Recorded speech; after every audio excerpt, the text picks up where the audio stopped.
boss. What? Is it okay if I take a lunch break? No one quits. Okay, well, I gotta run to the bathroom real quick. No one shits. Right. Yeah, I think I'm just gonna go on and head back to my home planet. The only way out is death, I know. See you Monday? No, you won't, jerk off. Love that guy. I heard that. Your ass is dirty. Should take the threat of piracy and terrorist organizations more seriously. And as the hijackings of spacefaring vessels, civilian and military grade alike, continue to rise, much of the settled systems is on edge. In lieu of many failed attempts to broker negotiations with the nefarious organization, the so-called Crimson Fleet remain staunch in their commitment to causing chaos and disruption in territories under the control of the United Colonies. The UC Interstellar Security Division continues to heavily restrict civilian spaceflight and exploration.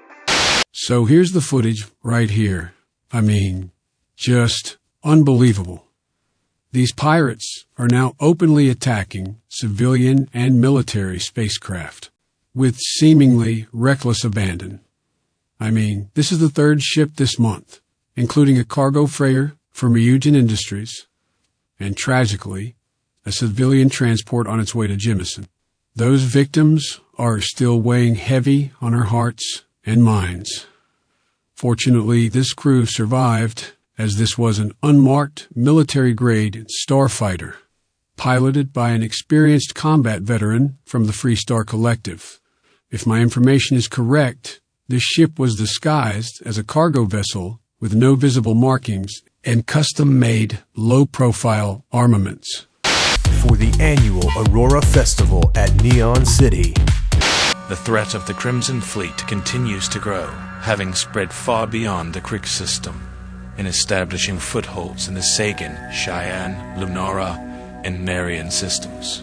Despite continued efforts from both UC SysDef and the Vanguard to quell this problematic uprising of criminality, unsophisticated band of pirates has become such a problem in the first place. No, I refuse to believe we're dealing with a band of pirates at all. No, that's not at this what point, we can no longer look at the fleet as a single organized entity or faction. Okay. What? All the evidence points to them being a confederation of individual captains, all organized under the same banner. This is clearly no longer a Freestar Collective problem. And MAST needs to start by raising the terror alert and increasing security at all major spaceports, especially New Atlantis.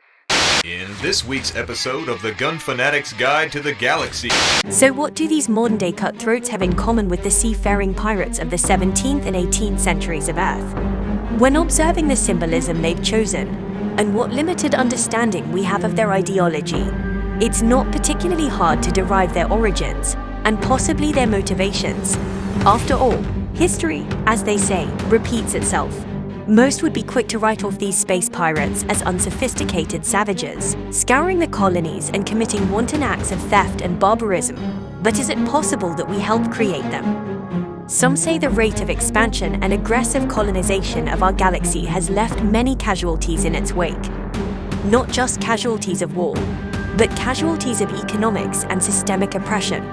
Amidst the galaxy-wide economic downturn in the wake of the last colony war, millions of soldiers and civilians were left stranded on exoplanets, or left in war-torn and poverty-stricken areas that once thrived due to long-standing treaties and trade agreements. With little to no aid offered by MAST or the United Colonies, many of these disillusioned veterans and poor families turned to opportunism in their time of need. It's very possible that a significant portion of these groups of people banded together to form what we now know as the Crimson Fleet. This makes sense when looking back at Earth history.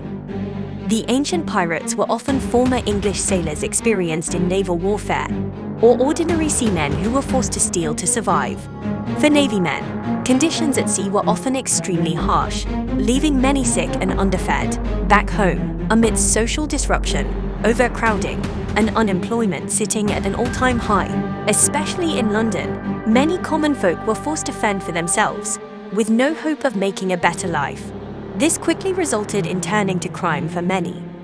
Bitterly disparaged and seeking revenge or quick profit, the golden age of piracy began. When looking back on our history to the modern day and the reckless, yet never-ending forward march of imperialism, it's easy to understand how we're now faced with the threat of the Crimson Fleet.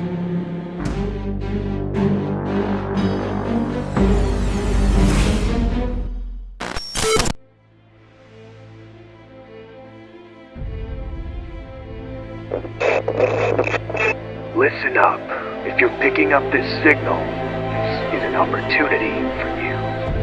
An opportunity to take back what's yours, then some.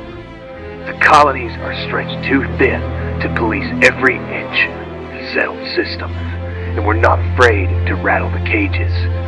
If you're tired of living in the ever-tightening grip of the fear-mongering media puppets of the United Colonies, we have a place for you. Just know that once you're in, there's no going back.